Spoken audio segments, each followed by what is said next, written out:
ઉનાળો શરૂ થાય તે પહેલાં આપણે લીંબુનો પાવડર બનાવી સ્ટોર કરી લઈએ. તો તેના માટે એક મોટી પ્લેટ લઈ તેમાં 1 વાટકી લીંબુનો રસ એડ કરીશું.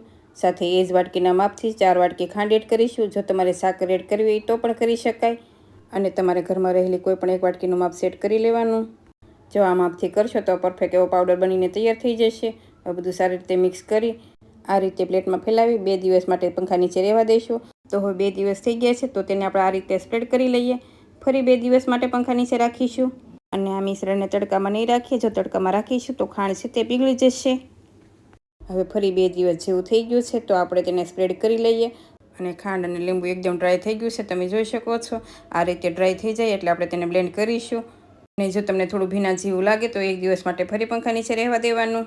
અને સાવ ડ્રાય થાય એટલે તેનો પાવડર બનાવી લેવાનો. આ મિશ્રણ મેં 4 દિવસ માટે પંખા નીચે રાખ્યું હતું અને વચ્ચે એકાદ વાર ચલાવી લેવાનું.